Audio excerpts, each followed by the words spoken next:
दोस्तों आज की वीडियो में हम बात करने जा रहे हैं कि धान की खेत में यूरिया खाद जो होता है नाइट्रोजन, तो उसको कब और कितना देना है और उसके साथ क्या क्या खाद मिला सकते हैं जिससे धान की फसल हरा भरा रहे और कल्ले भी ज़्यादा आए।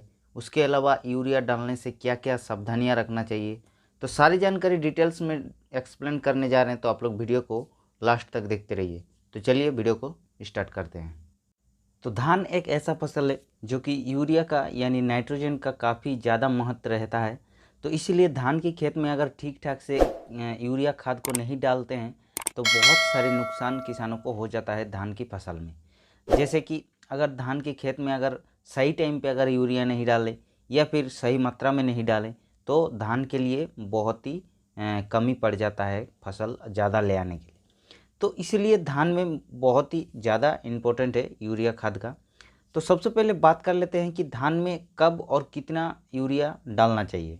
तो जैसे कि धान का रोपाई आप लोगों का हो गया, मान लीजिए धान का रोपाई आप लोगों का हो गया, तो उसके बाद जैसे आप लोग शुरुआत में जो भी खाद डालते हैं डीएपी जो कि 10-26-26 जो भी डालते हैं, तो उसके बाद रोपाई करने के लगभग 15 से 20 यानी 22 दिन या फिर 25 दिन, 15 से 25 दिन के अंदर अगर आप लोग यूरिया खाद डालते हैं तो काफ़ी अच्छा हो जाता है धान के फसल के लिए। तो अब बात आती है कि हम लोग यूरिया डालेंगे, ठीक है, लेकिन कितना डालेंगे। तो देखिए 1 एकड़ ज़मीन के लिए, जैसे कि 1 एकड़ में धान की आप लोग खेती कर रहे हैं, तो उसमें आप लोग लगभग 35 से 40 किलोग्राम तक यूरिया डाल सकते हैं। और 35 से 40 किलोग्राम एक एकड़ के लिए धान के लिए यूरिया खाद का ज़रूरत भी पड़ता है। तो इसलिए आप लोग 35 से 40 किलोग्राम तक अगर धान की खेत में यूरिया डालते हैं तो काफ़ी अच्छा आप लोगों को रिजल्ट देखने को मिल जाता है। जो धान में यूरिया खाद का कमी होता है वो पूरी भरपूर हो जाता है। अब बात आती है कि यूरिया खाद के साथ कौन कौन सी खाद डालने से बहुत ही बेहतरीन रिजल्ट मिलेगा, जैसे कि कल्ले ज़्यादा आएगा या फिर खेत हरा भरा रहेगा। तो जैसे कि इफ़को कंपनी का सागरिका जो दानेदार फॉर्म पे आता है उसको अगर 8 से 10 केजी प्रति एकड़ के हिसाब से मिला के डालते हैं तो काफ़ी अच्छा रिजल्ट मिल जाएगा। या फिर अगर आप चाहते हैं तो धनजाइम गोल्ड जो कि धनुका एग्रीटेक का आता है वो भी दानेदार फॉर्म पे आता है, उसको भी मिला के अगर डालते हैं, या फिर ह्यूमिक एसिड जो ग्रेनुअल्स फॉर्म वाला आता है उसको भी अगर 1.5 से 2 केजी मिला के डालते हैं तो काफ़ी अच्छा रिजल्ट देखने को मिल जाएगा। अब बात आती है कि यूरिया डालने के समय हम लोग क्या क्या ध्यान रखना चाहिए।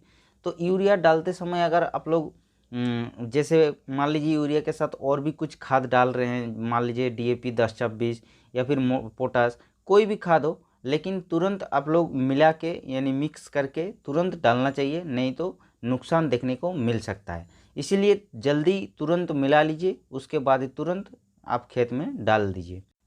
अब बात आती है कि धान की खेत में कितने दिन के बाद यूरिया नहीं डालना चाहिए।